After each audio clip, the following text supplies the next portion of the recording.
सर्वांना सस्नेह जय जिजाऊ.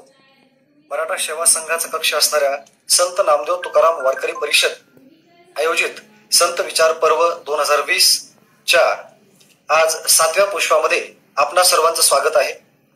आज 7वं पुष्प गुंफणार आहेत डॉक्टर सौ लता भरत पाडेकर मॅडम. त्यांचा विषय आहे तुकोबांच्या वारसदार संत बहिणाबाई शिवूरकर. तर बांधवांनो, आज मी डॉक्टर बालाजी जाधव त्यांचा परिचय करून देण्यासाठी इथं आपणासमोर उपस्थित आहे.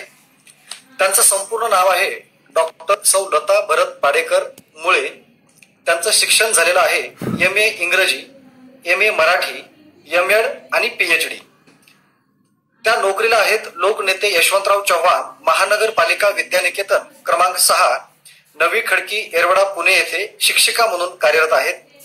त्यांनी PhD केलेली असून त्यांना डॉक्टरेट मिळालेली आहे. त्यांच्या संशोधनाचा विषय होता श्री ज्ञानदेव रचित हरिपाठाचा विवेचक अभ्यास. मराठी संत साहित्यात त्यांनी या विषयावर PhD केलेली आहे. डॉक्टर लता पाडेकर यांची एकूण 5 पुस्तके आतापर्यंत प्रकाशित झालेली आहेत. त्यापैकी हरिपाठ एक आनंदवाट, साठवणीतील आठवणी ललित लेख संग्रह, मुलांसाठी चालू घडामोडींवर पारितोषिक प्राप्त नाटके, नाट्यप्रवेश 1 आणि नाट्यप्रवेश भाग प्रकाशित केलेले आहेत. त्याबरोबरच प्रतिबिंब नावाचा कविता संग्रही त्यांचा प्रकाशित आहे.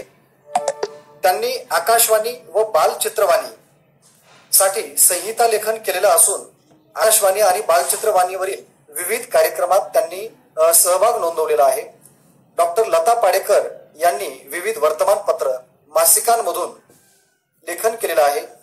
वेगवेगळ्या विषयांवर रिसर्च पेपर त्यांनी विविध विद्यापीठांना सादरही केलेले आहेत. विशेष बाब म्हणजे 2001 पासून 2017 पर्यंत एकूण 19 पारितोषिक प्राप्त नाट्य प्रवेशिकांचे लेखन आणि दिग्दर्शन आदरणीय लता पाडेकर मॅडम यांनी केलेला आहे. विशेष गौरव त्यांचा झालेला आहे शिक्षण मंडळ पुणे यांच्यातर्फे आदर्श शिक्षक पुरस्कार लता पाडेकर मॅडम यांना भेटला आहे. तसेच पुणे महानगरपालिकेचा लोकनेते यशवंतराव चव्हाण पुरस्कारही त्यांना मिळालेला आहे. बांधवांनो, अशी दिग्गज व्यक्ती आज आपल्याला तुकोबांच्या वारसदार संत बहिणाबाई शिवूरकर या अतिशय महत्वाच्या विषयावर मार्गदर्शन करणार आहेत. आजच्या व्याख्यानमालेचं वैशिष्ट्य म्हणजे लता पाडेकर मॅडम यांचं व्याख्यान झाल्या लगेचच आदरणीय प्रमिला भालके मॅडम यांचं संत चोखामेळा आणि कुटुंबियांचा विद्रोह या विषयावर व्याख्यान होणार आहे. भालके मॅडम यांचं 2 तारखेला नियोजित व्याख्यान होतं, परंतु नेटवर्क खराब असल्यामुळं त्यांचं ते व्याख्यान होऊ शकलं नाही. त्याच्यामुळं पाडेकर मॅडम यांचं व्याख्यान झालं की लगेचच तो विषय सुद्धा मांडण्यासाठी आज आपल्यासमोर आदरणीय प्रमिला भालके मॅडम येणार आहेत. तर आता 5:05 झालेली आहेत. तर आजच्या नियोजित व्याख्यात्या डॉक्टर सौ लता भरत पाडेकर मॅडम यांना मी विनंती करतो की त्यांनी या मराठा सेवा संघ प्रणित नामदेव तुकाराम महाराज वारकरी परिषदेच्या विचारपीठावर यावं आणि आपला जो आजचा विषय आहे तुकोबांच्या वारसदार संत बहिणाबाई शिवूरकर या विषयावर आपलं मोलाचं मार्गदर्शन व्यक्त करावं. धन्यवाद. जय जिजाऊ. ब्रह्मानंदम परमसुखदम केवलम ज्ञानमूर्तिम द्वंद्वातीतं गगनसदृशं तत्त्वमस्यादिलक्ष्यम् एकं नित्यं विमलमचलं सर्वदि साक्षिभूतं भावातीतं त्रिगुणरहितं सद्गुरुं तन्नमामि. माझ्या सर्व आदरणीय आणि वंदनीय सद्गुरूंना सविनय वंदन करून मराठा सेवा संघ प्रणित संत नामदेव तुकाराम परिषद महाराष्ट्र राज्य यांच्यातर्फे आषाढी एकादशी निमित्त आयोजित संत विचार पर्व 2020 या अंतर्गत आजचं माझं हे 7वं पुष्प अर्पण करताना मला हे जे व्यासपीठ उपलब्ध करून दिलं ते मराठा सेवा संघाचे प्रदेश संघटक आणि या विचार पर्वाचे संयोजक शिवश्री गंगाधर बनबरे साहेब, शिवश्री डॉक्टर बालाजी जाधव सर, त्याचबरोबर ज्यांच्यामुळे मला या व्यासपीठापर्यंत पोहोचण्याची संधी उपलब्ध झाली आणि ज्यांनी आपल्या ओजस्वी वाणीद्वारे काल व्याख्यान दिले ते हरिभक्तीपरायण श्यामसुंदर सोन्नर महाराज आणि लाईव्ह असणारे असंख्य श्रोते, चाहते, बंधू आणि भगिनी, आपल्या सर्वांमधील गुरुतत्वाला मी सविनय वंदन करते, प्रणाम करते. रामकृष्ण हरी. जय जिजाऊ. तर मंडळी, पुन्हा एकदा आपण संवाद साधत आहोत. मला या निमित्तानं अशी होती की जी ही व्याख्यानमाला आहे ती लाईव्ह सुरू आहे अनेक जण ऐकतायत, शेअर करतायत, परंतु महाराष्ट्रातले असे तमाम लोक आहेत की ज्यांच्यापर्यंत जे हे या वेब पेज पर्यंत पोहोचू शकत नाहीत आणि म्हणून या सेवा संघातर्फे आपल्या म्हणजे आपण एक पुस्तिका सुद्धा तयार करणार आहोत या व्याख्यानांवर आधारित. खरं तर ही संकल्पनाच मुळी अगदी स्वागतार्ह आहे. म्हणूनच मराठा सेवा संघाचे अध्यक्ष आदरणीय पुरुषोत्तम खेडेकर साहेबांचे देखील मी या निमित्ताने लक्ष धन्यवाद मानेन. खरं तर ह्या सगळ्या गवून जाणारे असतात आणि आपण असं म्हणतो ना की ज्यांच्याकडून आपल्याला शिकायला मिळतं ते सारेच आपले गुरुजन असतात. गदिमा देखील एके ठिकाणी म्हणतात की बिन भिंतीची गुरु गोविंद दोनों खडे काके लागो पाय बलहारी श्री गुरु मेरे गोविंद दिये बताय. तर असा हा गुरु महिमा खरंच खूप थोर आहे. जगद्गुरु संत तुकाराम महाराज देखील म्हणतात की सद्गुरु वाचवणी सापडे ना सोय धरावे ते पाय आधी आधी. माऊलींनी सुद्धा म्हटलंय सद्गुरु सारिका असता पाठी राखा इतरांचा लेखा कोण करी. तर असे हे सारेच म्हणजे तर अशा आपल्या भारताच्या पावनभूमीमध्ये अनेक गुरु शिष्य होऊन गेलेले आहेत. आपल्याला त्यांचं देखील या निमित्ताने स्मरण करणं उचित राहील. पण तरी सुद्धा आता नेटचे खूप सारे प्रॉब्लेम असल्यामुळे मी मधला काही भाग आपण म्हणूया की ठेवून पुढे जात आहे. की असं म्हणतात की दुर्लभ हे भारते जन्महा महाराष्ट्रे अति दुर्लभहा. या अर्थाने आपण खरंच सारेच जण भाग्यवान आहोत. कारण महाराष्ट्र ही भूमी आहे गुरुजनांची, साधूंची, संतांची, शूरांची, वीरांची, एवढंच नव्हे तर कर्तबगार मातांची आणि जाणता राजा शिवछत्रपतींची.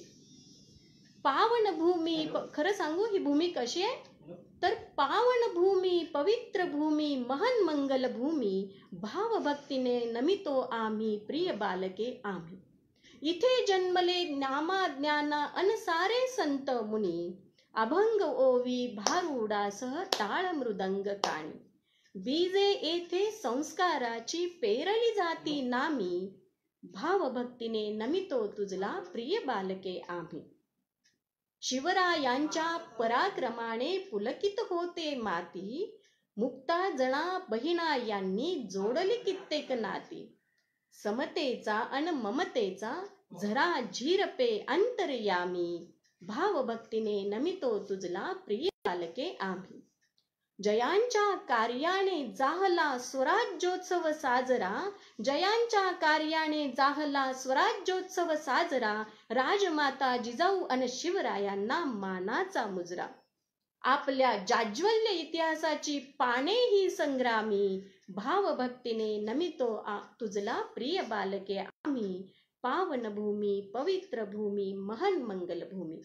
तर अशा या आपल्या भूमीचा इतिहास खरंच जाज्वल्य आहे आणि तितकाच म्हणजे अनेक चांगल्या विचारांनी, वेगवेगळ्या संप्रदायांनी अगदीच पावन झालेला आपली ही भूमी आहे. आणि मराठा सेवा संघ हा संत विचार पर्व 2020 या लाईव्ह व्याख्यानमालेद्वारे वारकरी संप्रदायातील अवघ्या संतांचं कार्य पुन्हा एकदा घराघरात पोहोचवण्यासाठी कटिबद्ध झालाय. आणि त्या अनुषंगाने आपण वारकरी संप्रदायाचं योगदान लक्षात घेत आहोत. आता खरं सांगू का मंडळी, खरं तर असे अनेक संप्रदाय किंवा पंथ किंवा संघ हा तेव्हाच निर्माण होतो जेव्हा अनेक जण एका विशिष्ट ध्येयाने, विशिष्ट विचारसरणीने, मूल्याधिष्ठितेने सातत्याने एकत्र येतात. तेव्हाच हे असे संप्रदाय निर्माण होतात.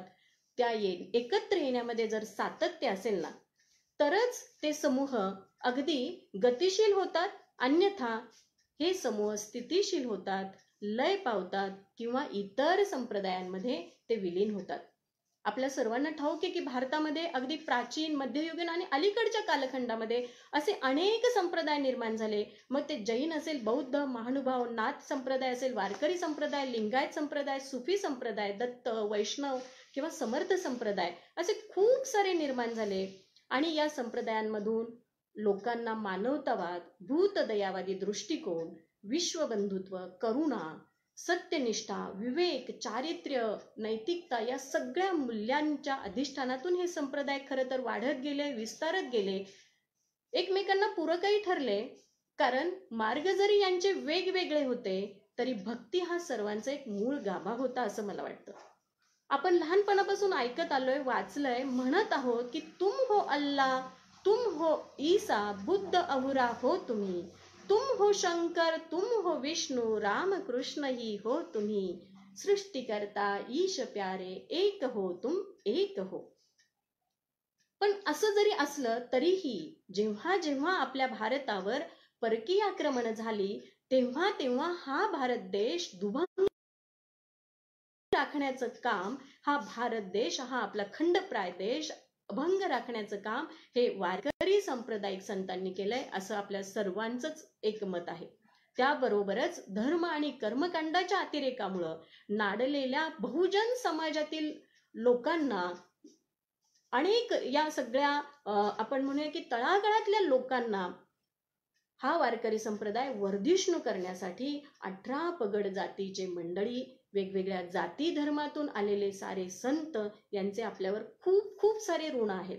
मग यामध्ये आपण भक्त शिरोमणी संत नामदेव, संत ज्ञानदेव आणि त्यांची भावंड, संत गोरा कुंभार, संत सावतामाळी, चोखामेळा, बंका महाराज असतील, शांतीब्रह्म एकनाथ असतील, रोहिदास, कुर्मदास, त्याचप्रमाणे जगद्गुरु संत तुकाराम महाराज, नरसी मेहतांचं आपल्याला नाव घ्यावं लागेल, संत दादू महाराज, आणि अलीकडच्या काळातील जगद्गुरु संत तुकाराम महाराज, संत नगाजी महाराज, परवाच आपण ऐकलेले शेख मोहम्मद, संत निळोबाराय, संत गाडगे बाबा आणि राष्ट्रसंत गाडगे बाबांपर्यंत सर्वांचंच कार्य हे खरं तर शब्दातीत आहे.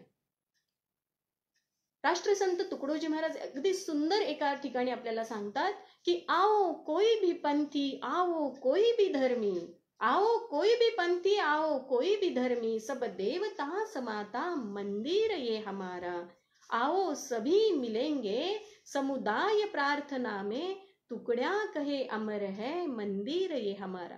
असं इतकी थोरवी म्हणजे आपल्या भारतातील संतांनी सगळा समाज एकसंध राहण्यासाठी, प्रेमानं नांदण्यासाठी आटोकाट प्रयत्न केलेले आहेत. आणि तरीही परचक्राने आपला समाज जेव्हा गांजलेला होता, नाडलेला होता, आपल्याला सगळ्यांना माहिती आहे की आपल्या म्हणजे भारतामध्ये, आपल्या राज्यामध्ये आपल्या अनेक स्त्रियांवर सुद्धा अनेक अन्याय झाले, अत्याचार झाले. आणि असं असूनही परवाच आपण जाधव साहेबांकडून जे ऐकलं की संत जनाबाई अगदी की श्री संत म्हणून न व्हावे उदास, श्री जन्म म्हणून न व्हावे उदास, इतक्या ठामपणे सांगणारे या संत जनाबाई होऊन गेल्या. संत मुक्ताबाई, संत सखू, संत सोयरा, संत कान्होपात्रा, संत निर्मळा, ते संत बहिणाबाई, या साऱ्या श्री संतांचंही वारकरी संप्रदाय, वारकरी चळवळीतील योगदान हे तितकंच मोलाचं आहे. आणि म्हणूनच आपण सारे जण म्हणजे या निमित्ताने म्हणत आहोत, समानतेचा बंधुत्वाचा ठसा, अभिमानाने मिरवू आम्ही संतांचा वारसा, प्रेम शांती नीती भक्ती राखू अहिंसा, सवे जपू विज्ञानाचाही आरसा. कारण आपल्या या संप्रदायाला जेव्हा वैज्ञानिक अधिष्ठान जेव्हा प्राप्त होतं तेव्हा त्याला अधिक मूल्य येतं, अधिक तो सगळा संप्रदाय श्रीमंत होतो. As we all know, Dr. Swami Vivekananda once said that a union of science and spirituality, a union of science and spirituality will bring peace and harmony in the mankind. म्हणून या संप्रदायांचा सारा इतिहास पाहत असताना त्यातली वैज्ञानिक मूल्ये देखील आपल्याला लक्षात घ्यावी लागतात. आणि ही सारी मूल्ये नक्की नक्की या संप्रदायांमध्ये आहेत. आणि म्हणूनच आपल्याला ह्या सर्वांचंच अधिक अधिक मोल वाटतं, अप्रूप वाटतात. आणि ह्या संप्रदाय आपल्याला आपल्या मानवी जीवनाला एक शांती, समाधान, सुख, आनंद मिळवून देण्यासाठी उपयोगी ठरतात. तर आता मी माझ्या विषयाकडे वळते. माझा विषय आहे संत बहिणाबाई. आता खरं तर ह्या संत तुकोबांच्या वारसदार संत बहिणाबाई विषय ऐकल्यावरच अनेकांना असं वाटतं, खरं तर मराठी साहित्यामध्ये मला सांगायला आवडेल की 2 बहिणाबाई होऊन गेले आणि या दोघींनी आपापल्या परीने आपलं कार्य म्हणजे भरीव असं कार्य केलेलं आहे आणि त्या सर्व दूर पोहोचलेल्या आहेत. तसं पाहता या दोघींच्या बाबतीत खूप सारं साम्य आणि काही भिन्नता देखील आहे. दोघींनीही आपल्या वयाची 70 पार केलेली आहे. आणखीन एक साम्य मला सांगायला आवडेल की या दोघींनाही जी मुलगी होती म्हणजे त्यांनी आपापल्या मुलींचं नाव काशी ठेवलेलं होतं. आणि जर भिन्नता म्हणाल तर एक बहिणाबाई अर्थात तुकोबांच्या शिष्या म्हणजे मुघलकालीन आणि स्वराज्य काळामध्ये होऊन गेल्या, आणि एक बहिणाबाई अगदी अलीकडे म्हणजे ब्रिटिश काळामध्ये होऊन गेल्या. तर या दोघींच्याही बद्दल थोडीशी गल्लत होऊ नये म्हणून की मी थोडक्यात आपल्या या दोघींचा परिचय देते की ज्या आपल्याला माहिती आहेत.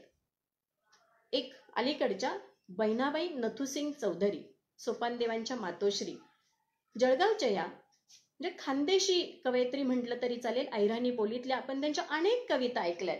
म्हणजे अगदी बघा, म्हणजे मी मुद्दाम हे असं दाखवते आणि हे तुम्ही वस्तू पाहिल्यानंतरच तुम्हाला कविता लक्षात आली असेल की अरे खोप्यामध्ये खोपा सुगर अणीचा चांगला, देखा पिलासाठी तिनं झोका झाडाले टांगला. जे किती सुंदर वर्णन करतात ह्या कवयित्री बहिणाबाई. त्या पुढे असं म्हणतात की तिची उलुशीच चोच, तेच दात तेच ओठ, तुला दिले रे देवानं 2 हात 10 बोट. असं खूप सारा एक वैश्विक दृष्टिकोन सांगणाऱ्या म्हणजे कवयित्री बहिणाबाई चौधरी आपण म्हणतोय की त्या एके ठिकाणी म्हटल्यात ना की अरे संसार संसार जसा तवा चुल्यावर, जेव्हा हाताला चटके तवा मिळते भाकर. किंवा मन वढाय वढाय फिरू येतं पिकावर, मन वढाय वढाय फिरू येतं पिकावर, किती हाकला हाकला मन वढाय. म्हणजे या मनाच्या बद्दलच्या कविता तिने सांगितल्या. किंवा माझी मुक्ताई मुक्ताई 10 वर्षाचं लेकरू, चांग देव योगियानं तिला मानल रे गुरु. तर अशी ही बहिणाबाई चौधरी तुम्हा आम्हा सर्वांना म्हणजे तुमच्या आमच्या पिढीने शिकलेली ह्या बहिणाबाईंची गाणी म्हणून या साऱ्या कविता आपण पाहिलेल्या आहेत. आणि त्यानंतर आता आपण पुन्हा वळत आहोत की आपल्या संत तुकारामांच्या वारसदार शिष्य असलेल्या संत बहिणाबाई यांचं पूर्ण नाव बहिणाबाई रत्नाकर पाठक. या मूळच्या मराठवाड्यातल्या, सासर यांचं शिवरचं पण माहेर देवगाव. त्यांचा कार्यकाल 1628 ते 1700 असा साधारण आहे. जानकीबाई आणि आऊजी कुलकर्णी या दाम्पत्याच्या या हे कन्यारत्न. त्यांचा मूळ व्यवसाय होता भिक्षुकी. म्हणजे बहिणाबाई पाठकांचे यजमान किंवा वडील तर खरे यांचे ग्रामसेवक होते, परंतु यजमान भिक्षुकी करणारे होते. यांना 2 अपत्ये होती, विठ्ठल आणि काशी. तर खरं तर ह्या बहिणाबाईंचा काळ हा मोठा हलाखीचाच होता असं आपल्याला सांगता येईल. कारण त्या काळातही अतिशय अन्याय, अत्याचार, दुराचार यांनी गांजलेली होती, पिडलेली होती. अनेक अंधश्रद्धा, रूढी, परंपरा यांना बळी पडत होती. आणि यापूर्वीच्या बहिणाबाई आणि तुकारामांच्या पूर्वीच्या संतांनी खूप सारं समाजोद्धाराचं काम केलेलं होतं. पण तरी सुद्धा परकीय सत्तेपुढे सारेच जण नाडले जात होते. आणि त्याच वेळी मला असं वाटतंय की प्रातस्मरणीय जगद्गुरु संत तुकाराम यांचा हा कार्यकाल होऊन गेला सन 1608 ते 1649च्या दरम्यान.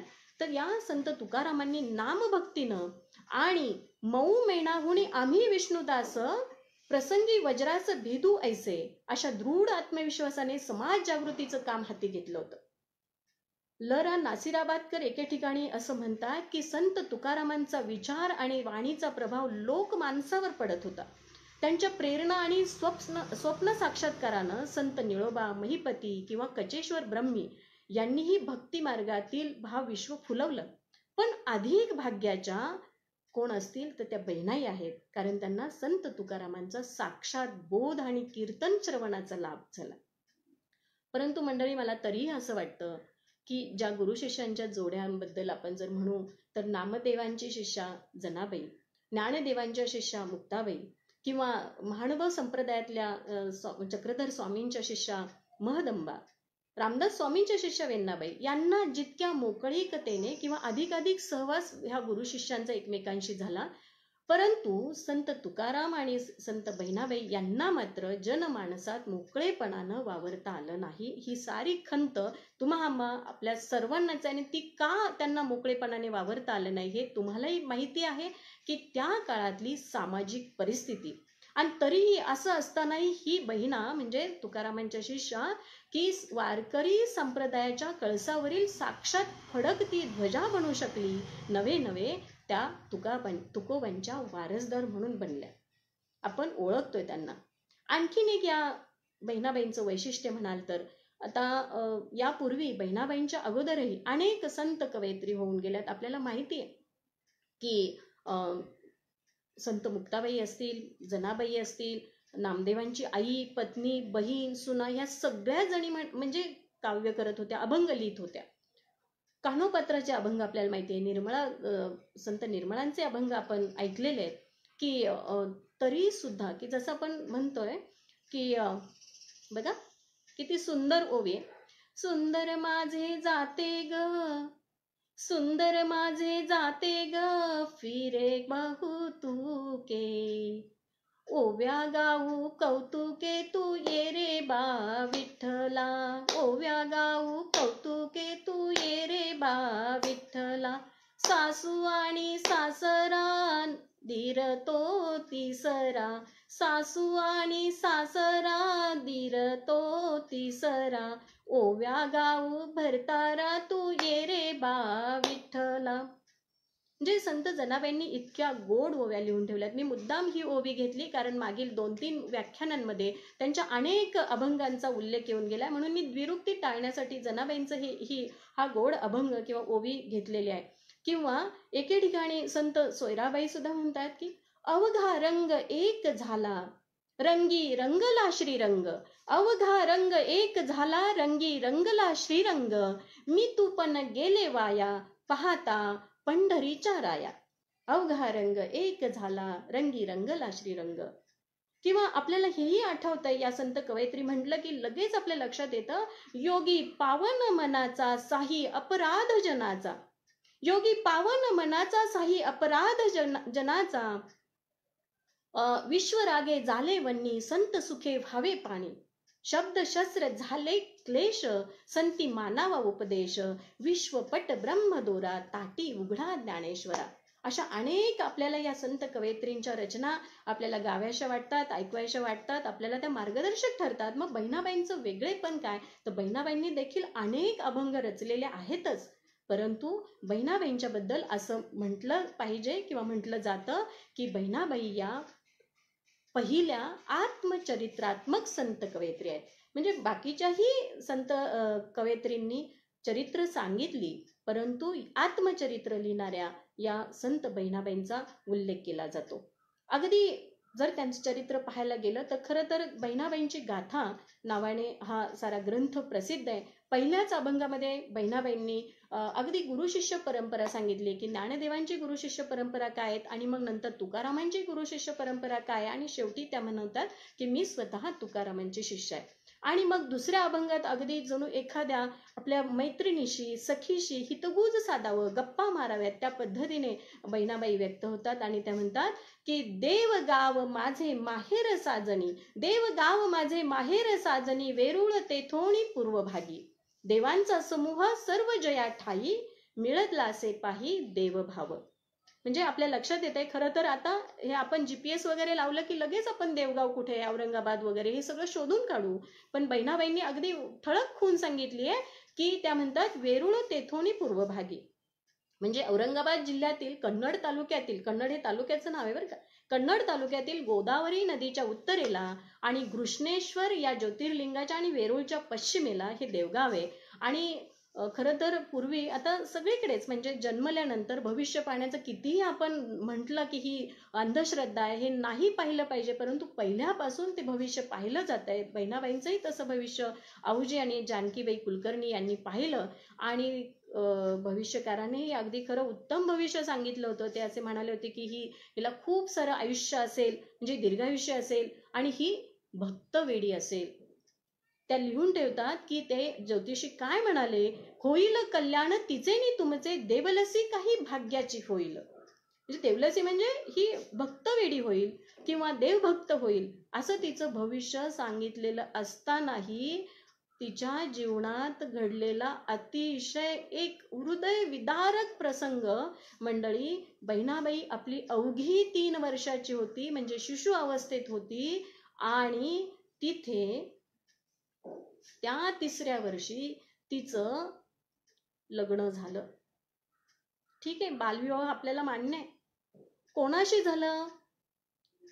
30 वर्षाच्या रत्नाकर पाठकांशी, किंवा त्यांचंच रत्नाकरांचं दुसरं नाव गंगाधर पाठक. कोण होते हे गंगाधर पाठक? शक्तीचे उपासक होते. अजून सांगू कोण होते? ते बीजवर होते. आपल्याला अर्थ कळला असेल बीजवराचा.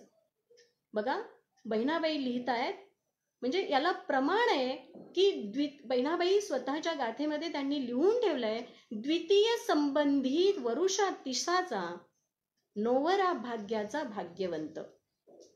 बहिणी म्हणे त्यासी कन्यादान केले, आंदन दिधले सर्व काही.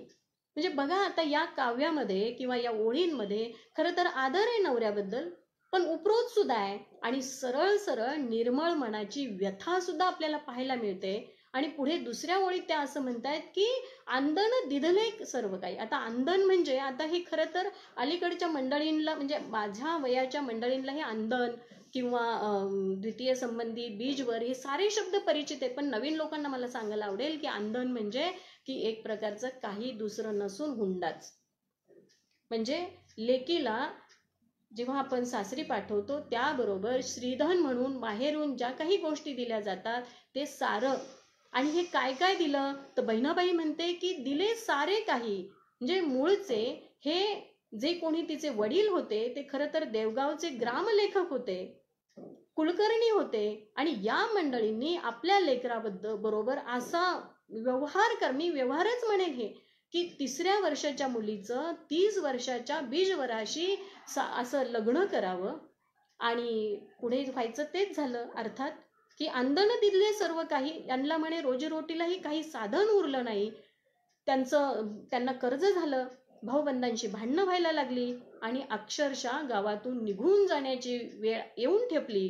परागंद होण्याची वेळ आली आणि अखेर परागंदा झालेच. कोण कोण गेले? कारण बहिणाबाई अजून छोटीच होती ना, अजून ती नांदायला गेली नव्हती. म्हणजे लग्न लवकर करायचं आणि वयात आल्यावर नांदायला पाठवायचं, अशी ती त्या काळातली पद्धत. त्यामुळे जावयांना बोलून घेतलं, आपली अडचण सांगितली आणि जावई सुद्धा मोठ्या प्रेमाने, म्हणजे त्यांनाही प्रेमाने म्हणजे की ठीक आहे झालंय असं ना, आपण जाऊयात. आणि भिक्षुकी हा व्यवसाय करत करत शेवटी सारं कुटुंब हे गावोगावी भटकंती करायला सुरुवात केली. म्हणजे शैशवावस्थेत तिचं लग्न आणि बालवयामध्ये गंडांतर, परागंद होण्याची वेळ. बहिणाबाई अगदी म्हणजे कसं लिहितायत बघा की आई बाप बंधो प्रपंचाचे सखे, होती महादुःखे माझ्या संगे. काय परिस्थिती ओढवली असेल आपण कल्पनाही करू शकत नाही. म्हणजे मला हे असं वाचताना सुद्धा आणि सांगतानाही की आपल्या भावना गहिवरून येत आहेत. मंडळी, आपल्याला म्हणजे या बहिणाबाईंकडून खूप सारं शिकायचंय, खूप शिकायचंय. आपल्याला किती राग येतो, एखादी गोष्ट चुकली की आपण लगेच खूप संताप व्यक्त करतो. बहिणाबाईंच्या जीवावर काय येऊन बेतलं होतं. पुढे ही सारी मंडळी मजल दर मजल करत प्रवरा संगमावर गेली आणि तिथल्या तीर्थक्षेत्राच्या वातावरणातही हिचं मन रमलं. कारण तिचं वय हे तसं पोरवयच होतं, खेळकर होती, अल्लड होती ही बहिणाबाई. आणि मग झालं, थोडे दिवस तिथे राहिले की परत पुढच्या गावी जावं लागायचं. मग बहिणाबाई असं म्हणतायत की खरं तर अशा एखाद्या गावातून दुसऱ्या, तिथं कुठेतरी जम बसलेला असतो आणि ते म्हणजे जम बसत आला की लगेच दुसऱ्या गावी जायचं. त्या लिहून ठेवतात की निघता तेथुनी थोर वाटे दुःख, करंटे अदृष्ट काय कीजे. म्हणजे भाग्यच माझं जर असं असेल तर मी तरी काय करू. म्हणजे किती अगतिकता तिच्या या आपल्या म्हणूया की आत्मकथनामध्ये आहे, तिच्या या अभंगांमध्ये आहे. पण म्हणजे कसं होतं की ह्या सगळ्या जडावलेल्या जीवनाला तिनं अखंड गतिमान राखण्याची तिची आंतरिक धडपड आणि भक्तीच्या बळावरच तिची ही खडतर वाटचाल मंडळी पुढे पुढे चालू होती. असं करत करत ते पंढरपूरला आले आणि पंढरपूरच्या सावळ्या विठुरायाचं दर्शन झाल्यावर तिला जो आनंद झाला ती व्यक्त होतीये की पांडुरंग मूर्ती देखोनी पवित्र, पांडुरंग मूर्ती देखोनी पवित्र, संतोषिले नेत्र इंद्रियेसी.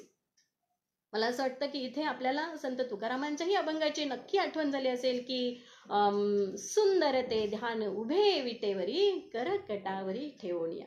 बहिणाबाई सुद्धा त्याच धर्तीनं लिहित आहेत, पांडुरंग मूर्ती देखोनी पवित्र, संतोषिले नेत्र इंद्रियसी, वाटे मना माझी राहावे येथेची, परी प्राक्तनाची दशा नाही. म्हणजे तिथंही तिला जरी पांडुरंग भेटलाय, पंढरपूरला थोडासा जम बसलाय, तिथेही ती कायमस्वरूपी राहू शकत नाही.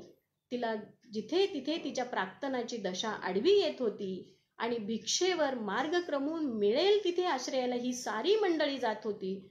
आता बघा, कल्पना करा, खरं तर त्या काळामध्ये दळणवळणाच्या कुठल्याही सोयी सुविधा उपलब्ध नव्हत्या. आता आपण हे व्याख्यान जे ऐकतोय, मला कंट्रोल करणारे औरंगाबादमध्ये जाधव सर बसले, पण ही सगळी दळणवळणाची किती आधुनिक साधनं आहेत.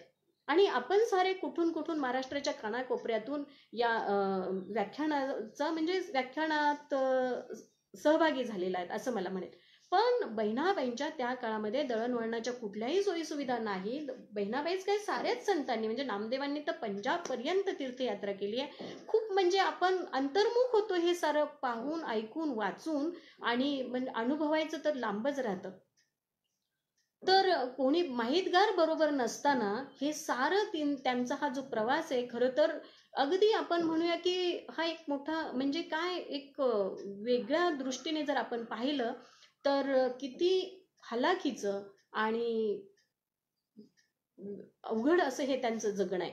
म्हणजे एके ठिकाणी जेव्हा डॉक्टर प्रणव जोशी बहिणाबाईंबद्दल लिहितात, तेव्हा ते असं म्हणतात की संत बहिणाबाईंचं आयुष्य खरं तर खूपच संकटांनी भरलेलं आहे. मराठवाड्यातील देवगाव, शिरूर, मराठवाड्यातील देवगाव किंवा शिरूर कुठं, आणि शिंगणापूर, पंढरपूर, रहमतपूर, कोल्हापूर कुठं. आता पंढरपूरहून ही मंडळी कोल्हापूरला आली आहे. 300 ते 350 वर्षांपूर्वीचा त्यांचा हा प्रवास आपण जेव्हा पाहतो, आणि बरं, प्रवासात हे सगळे सांगाती कोण आहेत, म्हणजे एकमेकाला समजून घेतील असे तर मुळीच नाहीये. आईवडिलांच्या वयामध्ये एवढं सारं अंतर आहे. बहिणाबाईंच्या पाठीवर आईवडिलांना दुसरा एक मुलगा झालेला आहे. त्याच्या पालनपोषणामध्ये, त्यांच्या त्याच्या शिशूमध्ये आईचा वेळ जातोय, आणि हिचा नवरा कोपिष्ट, रागीट, तो भिक्षुकी आणणार, जे आणेल त्याच्याचवर उपजीविका करायची, गुजराण करायची. आणि तरी सुद्धा जणू काही आपल्याला जे काही मिळालंय ते अमृताचे परी गोड वाटे अन्न, अशा भावनेनं ही बहिणाबाई आपलं सारं, म्हणजे रोजची दिनचर्या ती अशी क्रमत आहे. आता कोल्हापूरला आल्यावर मात्र एक गोष्ट नक्की झालेली आहे की कोल्हापूरमध्ये हिरमभट या सद्गृहस्थांनी या कुटुंबाला दीर्घकाळ राहण्यासाठी आपली जागा दिली, आणि मग थोडंफार स्थैर्य यांच्या जीवनामध्ये आलं. आणि त्या काळामध्ये नेमकं बहिणाबाईंच्या कुटुंबाबरोबर, म्हणजे बहिणाबाई, तिचा भाऊ, तिचे आई वडील, तिचा नवरा, ही सारी मंडळी, शिवाय दूध दुभतं असावं म्हणून एक गाय होती, ती दुभती होती, आणि तिला एक वासरू होतं. तर बहिणाबाईला ह्या दुसऱ्या कोणापेक्षाही भूतदया हा जो संतांनी सांगितलेला गुण आहे, तर ती त्या वासरावर निरतिशय प्रेम करत होती. वासराला खूप जीव लावत होती. लळा लागला होता तिला त्या वासराचा. त्याच्यामुळे जिकडे बहिणाबाई तिकडे वासरू, जिकडे वासरू तिकडे बहिणाबाई.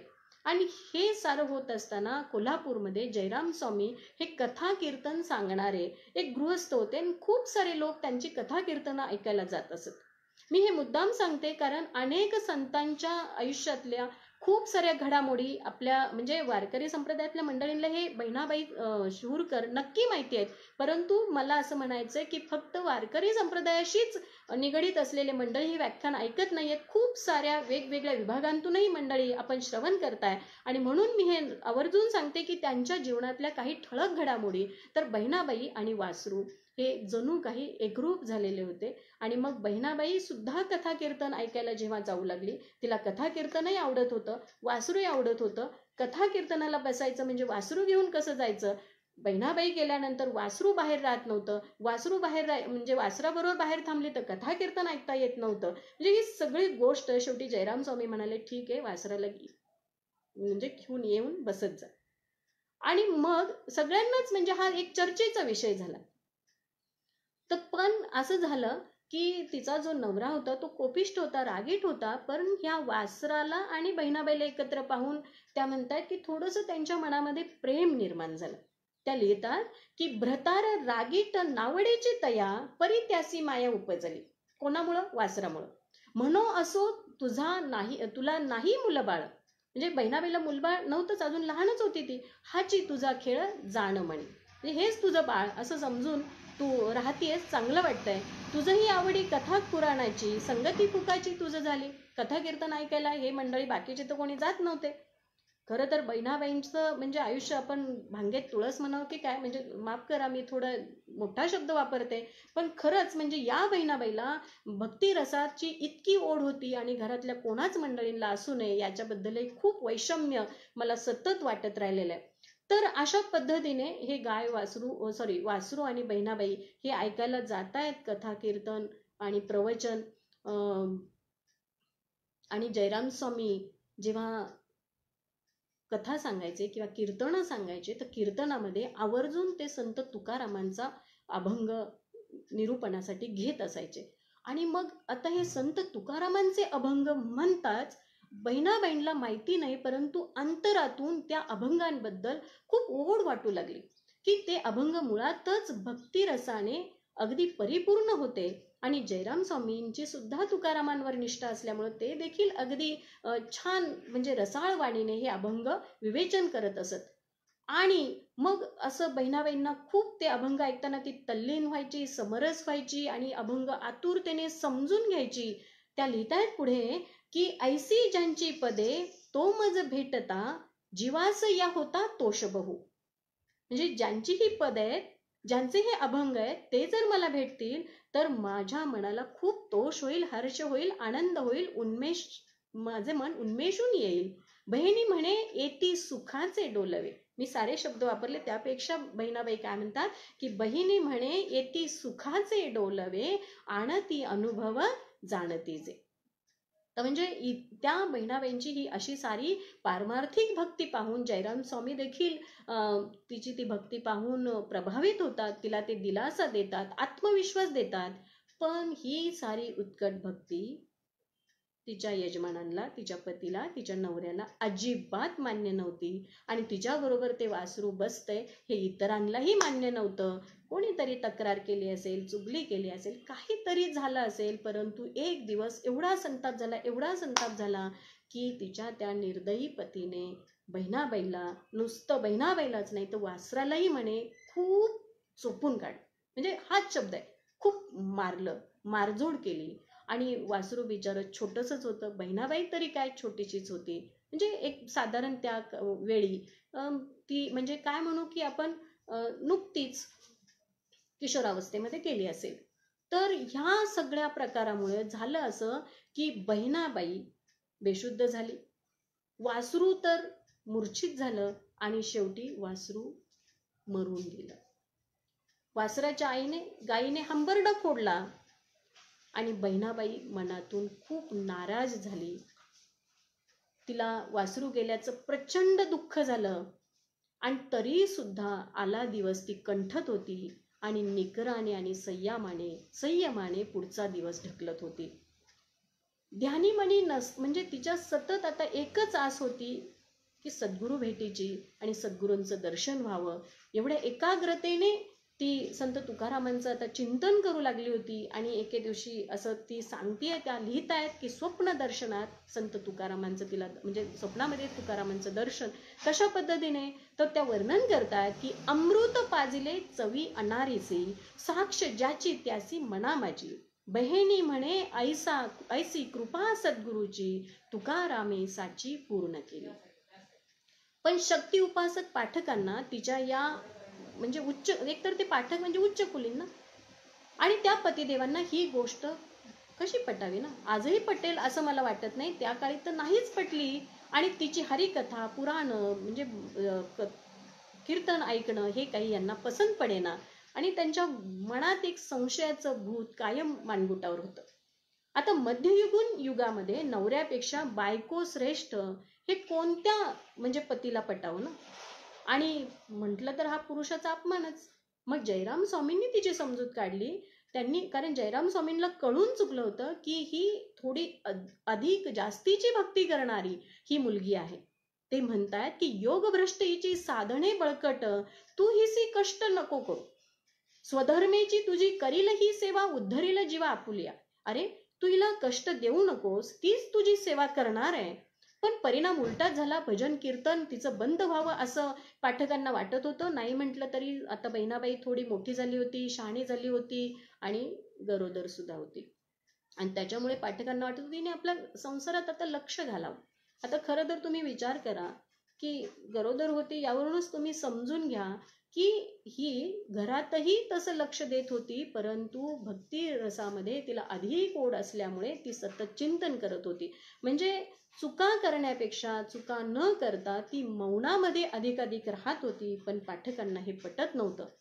ते क्रोध व्यक्त करतात, संताप व्यक्त करतात की म्हणे ही बाईल मरे तरी बरे, म्हणे ही बाईल मरे तरी बरे, हिस का पामरे भेटताती, आम्ही का जाणू नामहरी कथा, भिक्षुकांचे पंगती बसू आम्ही. जे खरोखर बहिणाबाईंच्या आयुष्यातील हा सत्वपरीक्षेचाच काळ होता. जे बरं वय तरी काय होतं तिचं, मग तिला असं वाटलं की अरे परित्यक्त्याचं आता हे जीवन जगायचं का परमार्थातून स्वहिताचा मार्ग पत्करायचा. आई वडिलांचेही संस्कार, त्यांचं दडपण होतच. आणि ती अशी द्विधा मनस्थितीमध्ये सापडली होती की त्या लिहितात की श्रियेचे शरीर पराधीन देह न चाले उपाव विरक्तीचा. विरक्ती जरी घेतली तरी श्रियेचं शरीर आहे हे पराधीन आहे. शरीराचे भोग वाटताती वैरी, माझी कोण करी चिंता आता. लाधला नरदेह श्रियेचेनी पापे, असंख्य पापे आली फळा. बहिणी म्हणे ऐसा श्रीदेह घातकी, परमार्थाची सोय आता कैची. असं जरी असलं म्हणजे तिला रोज मारपीट होत होती, ती द्विधा मनस्थितीमध्ये होती, त्रेधा तिरपट होत होती. आणि तरीही जेव्हा तिचा पती घर सोडून जायची धमकी देतो, तेव्हा मात्र बहिणाबाई पुन्हा निरुत्तर होतात, अंतर्मुख होतात. आणि मग आपलं मना की भरताराची सेवा तोची आम्हा देव, भ्रतार स्वयंमेव परब्रह्म. भ्रतार वचनासी उल्लंघीन जरी, पापे माझ्या श्री पृथ्वीची. जे किती मनाशी त्या समजवता करतात मंडळी. म्हणजे बहिणाबाईंनी ठरवलंय की जे काही आपल्या पदरात वाढलंय ते आता सोसायचं, परमार्थ सांभाळताना प्रपंचही करायचा त्यांनी पक्क ठरवलंय. मला असं वाटतं की आपण सुद्धा म्हणजे आजच्या पिढीने ह्या सगळ्या, म्हणजे काही मंडळी अतिशय सुसंस्कारित आणि खूप अनुभवी असतात, विचारी असतात, ते कोणतंही पाऊल विचारानेच टाकतात. परंतु काही मंडळी आपण पाहतोय की अविचाराने पावलं टाकतात. तेव्हा बहिणाबाई डोळ्यासमोर आणावेत, त्यांच्यावरचं चिंतन ऐकावं, वाचावं त्यांना. की आणि म्हणजे मलाही सांगायला आवडेल की कुठलीही संकट आली की त्या संकटांकडे पाठ न फिरवता त्यांना सामोरं जायला शिकलं पाहिजे. की changing face cannot do anything, listen, changing face cannot do anything but facing change can do each and everything. हे जे वाक्य आहे ना, हे मंडळींनो आपल्याला की जगण्याला मोठं म्हणजे धाडस देतं, आत्मविश्वास देतो. तर बहिणाबाईंना सुद्धा असं करण्याशिवाय म्हणजे गत्यंतरच नव्हतं. आणि शेवटी मग तिच्या पतीच्या मनोवृत्तीमध्ये परिवर्तन करून आणण्यामध्ये बहिणाबाई यशस्वी झाली. आणि नुसत्या यशस्वीच नाही झाल्या, तर ज्या तुकारामांच्या भेटीचा म्हणजे सद्गुरू अनुग्रह मिळावा यासाठी बहिणाबाई खूप एकाग्रपणे चिंतन करत होत्या. पाठक आपल्या कुटुंबांसह देहूला जायला सुद्धा राजी झाले. यावरून बहिणाबाईंची पतीसेवा सुद्धा आपण लक्षात घ्यायला पाहिजे आणि गुरुसेवा सुद्धा, गुरुनिष्ठा सुद्धा लक्षात घ्यायला पाहिजे. प्रपंच आणि परमार्थ हे कसे एकामेकांच्या हातात हात घालून जगता येतात यासाठी आपण बहिणाबाईंच्या जीवनाचा मागोवा घ्यायला पाहिजे. तर ही मंडळी जेव्हा देहूला आली, अर्थात देहू म्हणजे काय, अजून कुठे वेगळ्या प्रांतात नव्हतंच ना, महाराष्ट्रातच होतं त्यांचं. तिथे सुद्धा फार आनंदाने स्वागत मुळीच झालेलं नाही. तिथे सुद्धा त्यांना अनेक बिकट प्रसंगांना सामोरं जावं लागले. मी ते सारे सांगत बसणार नाही. परंतु तिथे एक गोष्ट झाली की तुकारामांचं दर्शन आता बहिणाबाईंना रोज देवळात गेल्यामुळं तुकाराम कीर्तनाला येत असत. आणि तिथे तुकाराम पाहिल्याबरोबर, संत तुकारामांना पाहिल्याबरोबर त्या लिहितात की तुकोबांचे ध्यान पूर्वी कोल्हापुरी, ते स्वप्ना माझारी देखी येले, तेची ध्यान डोळा प्रत्यक्ष देखोनी, आनंद लोचनी हेलावत. तर म्हणजे एक गुरु भेट म्हणजे काय असते ही आपण या बहिणाबाईंकडून शिकायला पाहिजे. आता खरं तर बहिणाबाई इकडे देहूला आल्यानंतर बाळंत होतात, मुलीचा जन्म होतो, तिचं नाव काशी ठेवलं जातं. आणि त्याच्या तिच्या पालनपोषणामध्ये आणि रोजच्या रोज कीर्तन श्रवणाचा लाभ होतोय, असे आनंदाने दिवस चालले होते. पाठकांचाही स्वभाव आता थोडासा मृदू झालेला होता. आणि तरी अधूनमधून म्हणजे आता कोणीच माणूस हा पूर्णतः बदलू शकत नाही, आम्हाला सगळ्यांनाच माहिती आहे. आणि हे सारं होत असतानाही म्हणजे 18व्या वर्षीच खरं तर जेव्हा आपण आपल्या जीवनाकडे बघायला सुरुवात करतो, त्या 18व्या वर्षी बहिणाबाईंना तुकारामांसारख्या महामानवाच्या म्हणजे महामानवच आपण म्हणायला हवं खरं तर, कारण तुकारामांचं कार्यही काल सोनार महाराजांनी अतिशय विस्तृतपणे आणि छान भाषेमध्ये सांगितलेलं आहे. तर या तुकारामांच्या अनुग्रहाला या बहिणाबाई उतरतात आणि एकनिष्ठ भाव तुकोबाचरणी म्हणोनी बहिणी लागलीसे. बहिणी म्हणे तुका सद्गुरु सहोदर भेटला अपार सुख होय. हे सारं असलं तरी प्रश्न संपत नव्हतेच. तिच्या भक्ती मार्गातला विरोध घरातून संपला होता, दारापर्यंतही संपला होता, पण बाहेरच्या परिसरात मात्र संपला नव्हता. रात्रंदिनाम्हा युद्धाचा प्रसंग जे तुकारामांनी लिहून ठेवलंय तसंच बहिणाबाईंच्या जीवनामध्ये घडत होतं. तत्कालीन धर्म मार्तंडांना ती उच्चवर्णीय असूनही एका शूद्रवर्णीयाकडून घेतलेला अनुग्रह किंवा केलेला गुरु हा मान्य नव्हता. सन 1648 साली पुण्याचे म्हणजे तत्कालीन पुण्याचे जे राजयोगी होते आप्पाजी गोसावी यांच्याकडे तिची तक्रार जाते. तिला ग्राम बहिष्कृत होण्याची धमकी दिली जाते. पण खरं तर बहिणाबाई सुद्धा आता अनेक साऱ्या विचारांनी आणि श्रवणाने तशा त्या म्हणजे बहिणाबाई खमकी झाली होती असं मी म्हणेन. म्हणजे धमकी ऐकली तरी न घाबरता अगदी म्हणजे काय म्हणू आपण ठोसपणे त्या सगळ्या प्रसंगांना सामोरं जायचं बहिणाबाईंनी ठरवलं. त्यांनी कुठलंही बंड केलं नाही, कारण त्यांना माहिती आहे की हे सारं गोष्टी करण्यामध्ये काही अर्थ नाही. ठीक आहे, तुम्ही ग्राम बहिष्कार म्हणताय ना, बहिष्कृत करताय तर म्हणजे आम्ही असेही तसेही कुठे एका गावी राहतच नाही. आणि मग या पती पत्नींनी ठरवलंय की आता आपण आपल्या मूळ गावी जायचंय. पण तरीही हे जाण्यापूर्वी त्यांनी अगदी म्हणजे जी तुकारामांची शिकवण होती की विष्णुमय जग वैष्णवांचा धर्म, भेदाभेद भ्रम अमंगळ किंवा यारे यारे लहान थोर याती भलते नारी नर, करावा विचार न लगे चिंता कोणाची. याप्रमाणे तुकारामांना शूद्र जरी म्हणवलं गेलं होतं, त्यांनाही त्यांच्या जीवनामध्ये त्रास होत होता. आधी वह्या बुडवणं वगैरे हे सारं प्रकरण झालेलंच होतं. आणि तरीही तुकाराम हेच आपले गुरु या अगदी गुरु निष्ठेने त्या मूळ गावी शिवूरला जायचं आता ठरवतात. कारण म्हणजे काही झालं तरी तुकारामही नेहमीच त्यांच्या म्हणजे मनावर हे बिंबलेलं आहे की आले देवाजीच्या मना तेथे कोणाचे चालेना. आणि हरिश्चंद्र तर राजा होता, ताराराणी राणी होती. हरिश्चंद्र ताराराणी वाहे डोंबा घरी पाणी, पांडवांचा सहकारी राज्यावरून केले दुरी, तुका म्हणे उगेची राहा होईल ते सहज पहा. आता जे जे होईल ते पाहण्यासाठी आपल्या बहिणाबाई म्हणजे सिद्ध झालेल्या होत्या. आणि त्या जेव्हा म्हणजे पण असं झालं की पुन्हा तिथेही एक बारीकसा प्रसंग आहे की तेव्हा सुद्धा कोंडाजी पंत नावाचे एक सद्गृहस्थ बहिणाबाईंना भेटतात. आणि ते कारण त्यावेळी बहिणाबाई पुन्हा दुसऱ्यांदा गरोदर होत्या आणि एवढ्या अवघडलेपणामध्ये या शिवूरला जाणार कधी आणि रस्त्यात त्यांची काही गैरसोय होईल का हे सारं जाणून कोंडाजी पंतांनी त्यांना पुन्हा आपल्या घरी राहण्यासाठी विनंती केली. त्यांना धान्य दिलं, तिचं बाळंतपण झालं आणि नंतर पुन्हा म्हणजे सुखरूप.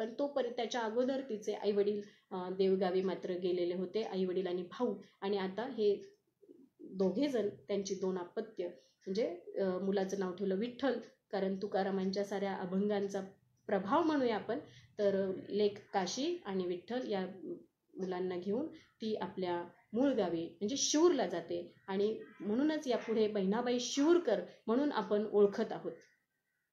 तर आता आपण थोडंसं म्हणजे तिच्या पोक्त वयाकडे येऊयात. मगाशीच मी सांगितलं की ज्या वयामध्ये आपण आपल्या जीवनाला आता आपल्याला काय करायचं ही दिशा निवडायला घेतो. मला असं वाटतं 12वी नंतर मंडळी ठरवतात आता मला इंजिनिअरिंगला जायचं आहे, आता मला मेडिकलला जायचं आहे. काही मंडळी ग्रॅज्युएट झाल्यानंतर म्हणजे पुन्हा ठरवतात आता मला बिझनेस करायचा आहे का, आता मला नोकरी करायची आहे का, किंवा आता मला काही म्हणजे पार्ट टाइम करायचं आहे का. तर पण बहिणाबाई यापूर्वीच आपल्या अगदी म्हणजे त्यांना गुरूंचा अनुग्रह झालेला होता आणि त्यांची जीवनाची दिशा निश्चित झालेली होती. तर असं हे बहिणाबाईंचं चरित्र खरंच खूप म्हटलं तर लौकिक म्हटलं तर अलौकिक असं आहे. कारण त्यांची परमार्थनिष्ठा आणि त्यांची सहनशीलता, त्यांचा विवेक, त्यांचं सत्य आणि प्रपंच परमार्थांचा समतोल साधण्याची जी कुशलता होती ती वादातीत राहिलेली आहे. कारण त्या आता नाही म्हटलं तरी संत पदाला पोचलेल्या होत्या.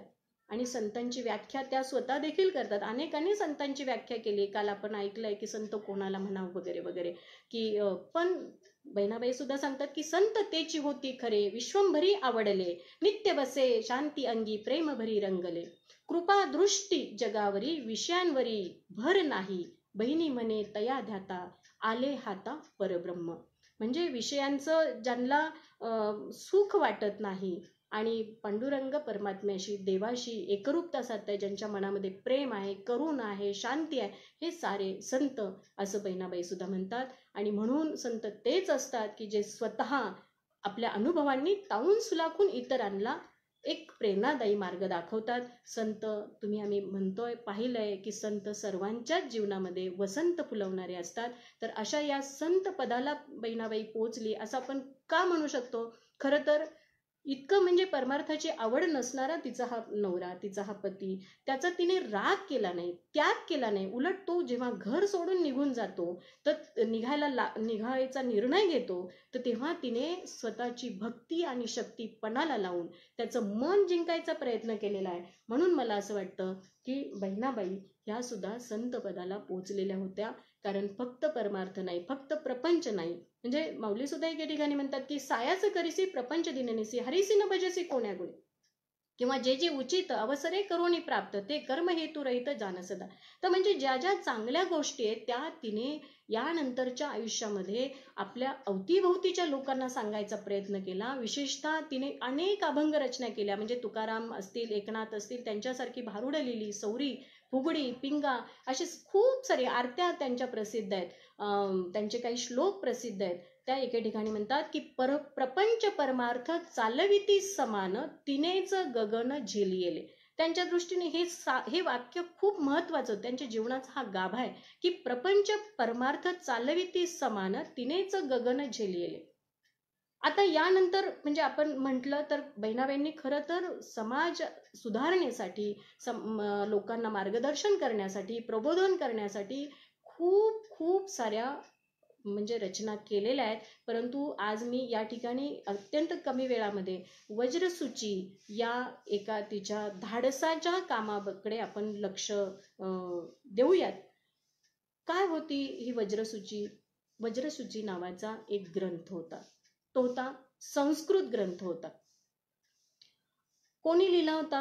तर बौद्ध वज्रयान पंथाचे संस्थापक म्हणजे महाकवी अश्वघोष यांनी हा ग्रंथ लिहिलेला होता आणि तो संस्कृत होता. ग्रंथाचा गाभा ब्राह्मणत्व हा होता. नीट ऐका लक्ष देऊन. आता हे ब्राह्मणत्व म्हणजे नेमकं काय हे अश्वघोषाने आपल्याला संस्कृत मधून सांगितलंय. त्यांनी खूप प्रयत्न केलाय, कारण तथाकथित म्हणजे त्या काळामध्ये नको तेवढे वर्णांचं स्तोम माजलेलं होतं. आणि मग ब्राह्मण नेमका कोण? तर ते असं लिहितात की जीव, देह, जाती, ज्ञान, कर्म किंवा धार्मिकता याऐवजी आत्मसाक्षात्काराने ब्राह्मणत्व सिद्ध होतं. जन्माने मुळीच होत नाही. तो केवळ विशिष्ट जातीत जन्माला आला म्हणून ब्राह्मण असं नाही, असं ह्या वज्रसूची ग्रंथामध्ये लिहिलंय. पण ते लिहिलंय संस्कृतमध्ये आणि त्या संस्कृत ग्रंथाचा मराठी अनुवाद करण्याचं काम आपल्या संत बहिणाबाईंनी केलंय. मंडळी, हे खूप आपण डोळ्यात तेल घालून या त्यांच्या अभंगांकडे पाहिलं पाहिजे. त्या अगदी स्पष्टपणाने म्हणतात. मी एका वाक्यात त्यांचं ते वाक्य इथे प्रमाण म्हणून सांगेल की बहिणी म्हणे ब्रह्म नांदे तो ब्राह्मण, यातीही प्रमाण नसे तेथे. आता याती हा शब्द बऱ्याचदा माझ्या विवेचनातून आला. याती म्हणजे जाती. तर जाती हे त्याचं प्रमाण नाहीच. की बहिणी म्हणे ब्रह्म नांदे तो ब्राह्मण, जो ब्रह्म जाणतो. आणि ब्रह्म जाणणे म्हणजे काय? आत्मस्थिती जाणणे, आपल्या स्वतःला ओळखणे आणि मनापासून ओळखणे. म्हणजे इतकं सोपी गोष्ट. पण हा सारा अश्वघोषाचा जो प्रयत्न राहिला होता तो थोड्याफार प्रमाणात लोकांपर्यंत म्हणजे थोडाफार असफल झाला असं मी म्हणेल. म्हणजे काही मंडळींना तो समजलाही असेल, पटलाही असेल, परंतु सर्वसामान्य आपल्यासारख्या लोकांना, तळागाळातल्या लोकांना, बहुजनांना, सामान्य जनांना समजण्यासाठी बहिणाबाईंचं हे काम खरंच खूप मोलाचा आहे, तोलाचा आहे. म्हणजे मी म्हणते असंच नाही, तर पुराव्यासाठी मला असं सापडलंय की डॉक्टर रूपा कुलकर्णी यांनी जेव्हा वज्रसूची या ग्रंथाचं पुनर्विवेचन केलं, ताजी वज्रसूची नावाचा जो ग्रंथ आहे त्याच्यामध्ये त्यांनी लिहून ठेवलंय की बहिणाबाई या 17व्या शतकातील संस्कृत पंडिता होत्या. म्हणजे बहिणाबाईंना संस्कृत समजत होतं आणि शक्य आहे जरी तिचं 3ऱ्या वर्षी लग्न झालं तरी ती आईबाबांबरोबर राहत होती. तिचे म्हणजे पती जे होते ते शक्तीचे उपासक होते, ते संस्कृत जाणणारे होते. हे साऱ्या मंडळींचे प्रभाव आणि संस्कार नक्कीच बहिणाबाईंवर झालेले असणार आहेतच. आणि म्हणून त्या संस्कृत पंडिता होत्या असं म्हणण्याचं धाडस जर का रूपाताई कुलकर्णी करतात तर आपणही हे मानायलाच पाहिजे. आणि प्रमाण असेल तर वज्रसूची या संस्कृत ग्रंथाचं अभंग अनुवाद करण्याचं काम, म्हणजे नुसतं संस्कृत समजून घेणं. खरं सांगा, म्हणजे मला माफ करा, मला सुद्धा म्हणजे कधी संस्कृत मला अध्ययनाला नव्हतं, फारसं कळत नाही.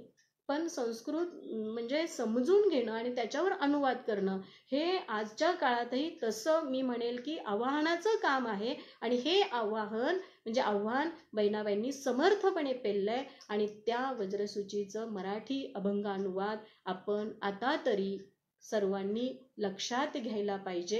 कारण म्हणजे आपले एक असे आपण म्हणूया की लोकसाहित्याचे उपासक आणि सर्व परिचित असणारे ज्येष्ठ संशोधक की जे नुकतेच गेले 4-5 वर्षांपूर्वी राचिम ढेरे सुद्धा एका ठिकाणी ते मत नोंदवतायत, म्हणजे वज्रसूची आणि बहिणाबाईंचं काय संबंध आहे. तर तुकोबासारख्या परमानुभूतीने रंगलेल्या महामानवाला शूद्र म्हणून नाकारायचं का, आपण ब्राह्मण म्हणून त्यांच्या पुढे झुकायचंच नाही, हा जो काही निर्णय आहे, म्हणजे बहिणाबाईंनी उत्तर आयुष्यात सुद्धा तो निर्णय त्यांनी म्हणजे त्या निर्णयावर त्या ठाम राहिल्या. तर हे सारं बळ बहिणाबाईंना कशातून मिळालं असेल तर वज्रसूची या ग्रंथातून मिळालंय असं राचिम ढेरे सुद्धा आपलं मत नोंदवतात. म्हणजे खरंच आहे की आपण जेव्हा सांगतो तेव्हा पण आपण कोणाचं ऐकलं पाहिजे, तर तुकाराम सुद्धा सांगतात ना, बोले तैसा चाले त्याची वंदावी पावले. अशा पद्धतीने अशा अर्थाने आपल्या बहिणाबाई खरंच वंदनीय होत्या, प्रातस्मरणीय आहेत असं मी म्हणेन. आणि यानंतर वळूयात की बहिणाबाईंचा जो अतिशय प्रसिद्ध गाजलेला आणि अभ्यासक्रमातून अगदी म्हणजे माझ्या विद्यार्थ्यांना देखील हा अभ्यासासाठी असलेला जो अभंग की जो मूळ अभंग, संत कृपा झाली इमारत फळा आली, ज्ञान देवे रचिला पाया उभारिले देवालया, नामा तयाचा किंकर त्याने बांधिले आवार, जनार्दन एकनाथ खांब दिला भागवत, तुका झाला से कळस भजन करा सावकाश, बहिणी म्हणे फडकती ध्वजा निरूपणा केले ओजा. आता खरं तर अगदी आपल्या अभंग वारकरी संप्रदायातील समस्त संतांच्या कार्याचे हे यथार्थ आणि यथोचित वर्णन करणारा हा अभंग आहे असं आपण म्हणूयात. आहेच तो संतांचं गौरव हा मंदिराचं रूपक वापरून त्यांनी तो केलेला हा अभंग आहे. संत बहिणाबाईंनी या अभंगामध्ये सर्व संतांच्या कार्याचा धांडोळा घेऊन मी म्हणेल अचूक मूल्यमापन केलंय. अचूक यासाठी खरं तर सांगू का, कोणती इमारत म्हणजे फक्त पाया महत्वाचा नाही, फक्त म्हणजे बाकीचं स्ट्रक्चर महत्वाचं नाही, फक्त तुमचे पिलर्स महत्वाचे नाही, फक्त कळसही महत्वाचा नाही. जसं आपलं शरीर, मी म्हणेल की नाही म्हणजे तोंड नसलं तर काहीच उपयोग नाही, पण नाही तोंडाने जर अहंकार म्हणजे गाजवला की मी श्रेष्ठ, तर नाक म्हणेल मी श्रेष्ठ, हात म्हणेल मी श्रेष्ठ, पाय म्हणेल मी श्रेष्ठ, मुळीच नाही. जेव्हा हे सारे अवयव एकत्र येतात तेव्हा हे शरीर म्हणजे सर्व गुण संपन्न होतं. तसं इमारतीचं सुद्धा आहे की पाया तितकाच महत्वाचा आहे, स्ट्रक्चर महत्वाचं आहे, आवार महत्वाचा आहे, खांब महत्वाचे आहेत, कळस महत्वाचे आहे. आणि ह्या कळसावर अगदी परचक्रामध्ये सुद्धा म्हणजे परचक्राला न जुमानता वारकरी संप्रदायाची, भागवत संप्रदायाची पताका फडकवत ठेवण्याचं सारं काम या संतांनी एकजुटीने केलंय. आणि बहिणाबाईंचा हा अभंग खरंच तुम्हा आम्हाला सर्वांनाच म्हणजे खूप सारे शिकवण देतो. वारकरी संप्रदायाची सारी आपण म्हणूया की या सर्व संतांना बहिणाबाईंनी एका धाग्यामध्ये घट्टपणे बांधून ठेवण्याचं काम केलंय. मला या अभंगाबरोबरच म्हणजे संत जनाबाईंचं सुद्धा की विठू माझा लेकुरवाळा संगे गोपाळांचा मेळा, म्हणजे त्या अभंगामध्ये बहिणाबाई जशा त्या तत्कालीन सर्व संतांचा उल्लेख करतात. आणि खरं तर म्हणजे बहिणाबाई सुद्धा अतिशय प्रेमळ होती, निर्मळ होती. आणि बहिणाबाई सुद्धा अतिशय म्हणजे एक स्त्रीत्व त्यामधून दिसतं, एक आपण म्हणूया की आपुलकी, एक माया, ममता, जिव्हाळा या सर्व संतांचा या कवयित्रीने या ठिकाणी वर्णन केलेलं आहे. हा म्हणजे अभंग आपण सर्वांनीच त्यांचा हा जो अभंग आहे तो आपण सर्वांनी जाणून घेतलेला आहेच. अजूनही त्याच्यावर खूप सारं काम होणं आवश्यक आहे, कारण या सर्व संतांनी खरंच संप्रदायामध्ये जी आपली कामगिरी केली ती अगदी म्हणजे शब्दातीत अशी आहे. पुढे जेव्हा खरं तर बहिणाबाईंचा हा जो काळ आहे म्हटलं तर आता पुण्याच्या बाजूला तेव्हा म्हणजे छत्रपतींचं स्वराज्य निर्माण झालेलं होतं, परंतु ते शिरूरला गेल्यामुळे औरंगाबादला औरंगजेबाची तिकडे दहशत होती आणि लोकांना लुबाडलं जात होतं. तेव्हा सुद्धा म्हणजे त्या अगदी तुकारामांसारख्याच निर्भीड, तेजस्वी आणि धारदार वाणीने गरजतात आणि म्हणतात की कलियुगे थोर पाप हे रुतले, स्वधर्म सांडिले बहुवर्णी. म्हणजे सर्वच वर्णांनी आपला आपला धर्म सोडलाय की काय, आणि हे असं होता कामा नये. म्हणून अनेक लोकांना ज्यांच्यामध्ये जागृती करण्याची गरज आहे अशा लोकांना घेऊन त्या मार्गदर्शन करत राहिल्या. त्यांनी अनेक यात्रा केल्या, कीर्तनं केली, उत्सव भरवले आणि त्यांची विद्वत्ता आणि अधिकार पाहून म्हणजे तुकारामांनंतर शिष्यवर्गामध्ये त्या अतिशय म्हणजे काय म्हणूया आपण की आदराने गणल्या जात होत्या. आजही ही म्हणजे जे बहिणाबाई तेव्हा सुद्धा आपल्या शिष्यवर्गाबरोबर शिरूरहून पंढरपूरला नेहमी आषाढी वारीला जात असायच्या. आजही ही शिरूरची आषाढी वारी, आषाढी दिंडी, बहिणाबाई पाठकांची किंवा बहिणाबाई शिरूरकर नावाची दिंडी आजही पंढरपूरमध्ये मानाने येते आणि सगळे वारकरी त्याच्यामध्ये सहभागी होतात. मंडळी, मला सांगायला आवडेल की खरं तर बहिणाबाई मग हे फक्त अभंगकर्त्या बहिणाबाई नव्हते हे सगळं पाहता, तर मला असं वाटतं की बहिणाबाई ह्या उत्तम इतिहासकार होत्या, बहिणाबाई समाज सुधारक होत्या, त्या समीक्षक होत्या, समुपदेशक होत्या आणि मुख्य म्हणजे त्या आपल्या गुरु संत तुकारामांप्रमाणे लोकशिक्षक सुद्धा होत्या. त्यांच्या निर्याणाच्या अभंगाबद्दल थोडंसं एका वाक्यात बोलेन आणि मी समारोपाकडे येते की जेव्हा बहिणाबाई गेल्या तर त्यांचं वय होतं 72 वर्ष. तर 72व्या वर्षी सुद्धा म्हणजे आजही ते शक्य आहे की अनेकांची स्मृती अतिशय शाबूत होती. त्यांनी त्या म्हणजे जेव्हा त्यांना असं आता कळून चुकलं की म्हणजे मृत्यू हा अटळ आहे, तर आपल्या लेकाला विठ्ठलाला जवळ बोलावतायत आणि त्याच्याशी मृत्यूविषयी चर्चा करतायत. म्हणजे आधीच्या जन्मांची सुद्धा म्हणे माहिती सांगत होत्या. अनेक म्हणजे लेखकांनी हे लिहून ठेवलंय. आता खरं तर मी पण इतकी मोठी नाहीये की त्यांचं हे सगळं आपण म्हणजे नेमकेपणाने याच्यावर खरं अधिक भाष्य व्हायला हवं. त्या असं म्हणतायत कसं म्हणजे त्या आधीच्या मृत्यूंबद्दल सुद्धा सांगताना सहज म्हणतात की आरशात जैसे प्रतिरूप दिसे. आपण आरसात पाहतो आणि आपलं प्रतिरूप दिसतं. आरशात जैसे प्रतिरूप दिसे तैसे जन्म देख दिसती डोळा. म्हणजे खरं तर त्यांचे गुरु तुकारामांनी सुद्धा म्हटलंय, या अभंगाची आपल्याला सर्वांनाच नेमकी आठवण झाली असेल की आपुले संत तुकाराम म्हणतात ना की आपुले मरण पाहिले म्या डोळा, तो सुख सोहळा अनुपम्य रे, आनंदे दाटली तिन्ही त्रिभुवने, सर्वात्मकपणे भोग झाला. अशा पद्धतीने बहिणाबाई देखील आपल्या मृत्यूवर प्रेम करतात. हाच तर फरक आहे सामान्य माणसं आणि संतांमध्ये, की सामान्य माणसं ही जगण्यावर प्रेम करतात, जन्मावर प्रेम करतात आणि संत पदाला पोहोचलेली माणसं मात्र मृत्यूवर प्रेम करतात.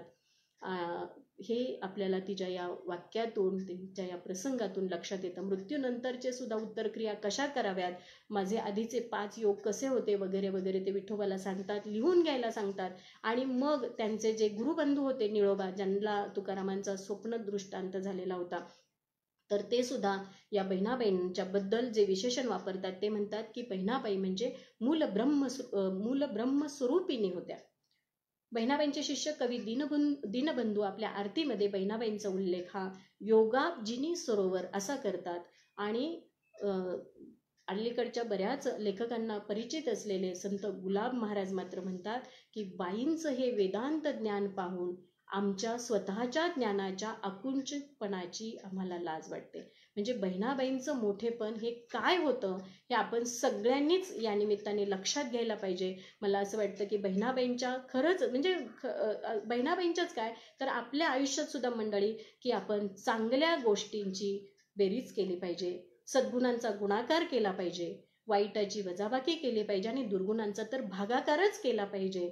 आणि असं केल्यानंतर म्हणजे कुठेतरी आपण ही सारी व्याख्यान मला घेतोय, संतांचं चरित्र समजून घेतोय, तर नेमके काय होते हे संत, त्यांना काय सोसले पण अनुभवावं लागलंय आणि त्या मानाने आपण खरंच म्हणजे एवढी संकट आपल्याला येतात का? जर येत नसतील तर खरंच जीवनान्मुख होऊ नये. असं रोज पेपर उघडला की म्हणजे नको त्या बातम्या वाचायला मिळतात, ऐकायला मिळतात. तर हे सारं थांबलं पाहिजे. अरे कोविडचं संकट खरंच हे इतकं मोठं आहे का? एखाद्याचा रिपोर्ट पॉझिटिव्ह आला की दुसरा इतका गलबलून जातो, इतका नाराज होतो. कुठे कुठे आपण त्या म्हणजे टेस्ट माझी पॉझिटिव्ह येईल का निगेटिव्ह येईल रिपोर्टची वाट न पाहता आम्ही आमचं जीवन संपवलेलं असतं. बहिणाबाईंनी काय केलं असतं? मला असं वाटतं की त्यांच्या या जीवनातून आपण सडेतोडपणा म्हणजे काय असायला पाहिजे आणि संकट म्हणजे फक्त कोविडचं संकट नाही, कुठे म्हणजे साधी साधी गोष्ट आम्हाला नाराज व्हायला पुरेशी पडते. काल सोन्नरकर महाराजांनी सुद्धा सांगितलं की दुष्काळात लोकांनी आत्महत्या नाही केल्या पाहिजे. बरोबरच आहे, नाही केलं पाहिजे. कुठे प्रेमभंग झाला लगेच तुम्ही विन्मुख व्हायचं, लगेच जीवन संपवायचं? अरे थांबायला पाहिजे. हा एकदाच जन्म मिळतो, मला पुनर्जन्म वगैरे हे सगळं ठीक आहे, पण आता जो असेल नसेल, पण आता आपल्याला जे जीवन मिळालंय ते आपण जे आहे आणि जे मी करू शकेल आत्मविश्वासाने या सगळ्या गोष्टींना सामोरं जायला पाहिजे. आपण बहिणाबाईंच्या या चरित्राचा, तुकारामांच्या या वारसदार बनणाऱ्या संत बहिणाबाईंच्या चरित्राचा समारोप करताना त्यांचं सारांशात मी 4 वाक्य सांगेल की खरं तर बहिणाबाई ही अलौकिक होती, अतिमानवी होती असंही काही लेखकांनी लिहिलंय. पण तरी सुद्धा मला असं वाटतं की तुमच्या आमच्या दृष्टीनं, माझ्या मैत्रिणींच्या दृष्टीने, माझ्या मुलींच्या दृष्टीने, माझ्या म्हणजे भगिनींच्या दृष्टीने की ही स्त्री एक प्रापंचिक स्त्री होती आणि आपल्याला नक्की ही मार्गदर्शन करणारी आहे, प्रेरणा देणारी आहे. तर तिच्या या साऱ्या अभंगांमध्ये श्रीमुक्तीच्या पाऊलखुणा अशा काही उमटलेल्या दिसत आहेत की छळाला न भीता आपण आपल्या भूमिकेवर ठाम असलं पाहिजे आणि वेळ प्रसंगी जो प्रसंग येईल त्याला सामोरं जाता यायला पाहिजे, ते आपल्याला शिकायला मिळालं पाहिजे. या अर्थाने ती म्हणजे आता बघा, अभ्यासाची तिची चिकाटी, तिची सहनशीलता, तिची ज्ञान लालसा हे सगळं वाखाणण्याजोगं आहे. म्हणजे त्या अर्थाने ती स्वयंसिद्ध होती असं सुद्धा आपल्याला म्हणता येईल. तर वारकरी संप्रदायाच्या सर्व संतांप्रती जेव्हा आदर व्यक्त करते तेव्हा सर्व संतांना एकत्र गुंफणारी ती एक जणू काही बळकट धागा बनते, भक्कम दोरी बनते. समाजातील स्त्री पुरुष भेदभाव, वर्णभेद असेल, जातीभेद असेल, हे सगळं नष्ट करणारी ती एक आधुनिक नायिका असं सुद्धा आपण या ठिकाणी म्हणू शकतो. एवढंच नाही तर संत तुकारामांची ही शिष्या वारकरी संप्रदायातील अभंगांबरोबरच जोगीन ती लिहिते, वेदांची महती गाते, कर्मयोगावर भर देते. ब्रह्मकर्मपर अभंगामध्ये ती निर्भीडपणे ब्राह्मणत्वाबद्दल मत मांडते. नाथांप्रमाणे फुगडी भारुड रचते आणि तुकारामांप्रमाणे ती विरहिण्या देखील लिहिते. आणि एवढंच नाही तर ती या सर्व वारकरी संप्रदायाच्या इमारतीवर डौलाने फडकणारी ध्वजाही बनते. म्हणून मला असं वाटतं की जसं राजमाता जिजाऊ साहेबांनी स्वराज्यातील रयतेची काळजी घेतली, तद्वत आपल्या संत बहिणाबाईंनी वारकरी संप्रदायातील परंपरांचं संवर्धन आणि संक्रमण करण्याची यशस्वी जबाबदारी पार पाडली. म्हणूनच या श्री संत कवयित्री बहिणाबाई शिवूरकर यांच्या अद्वितीय वंदन करून त्यांचं हे पर्वतमय कार्य असंच अढळ, अखंड आणि अबाधित राहो आणि तुम्हा आम्हा सदैव प्रेरणा देत राहो अशी इच्छा व्यक्त करते. रामकृष्ण हरी. जय जिजाऊ, जय शिवराय. पुंडलिक वरदा हरी विठ्ठल. श्री ज्ञानदेव तुकाराम. पंढरीनाथ भगवान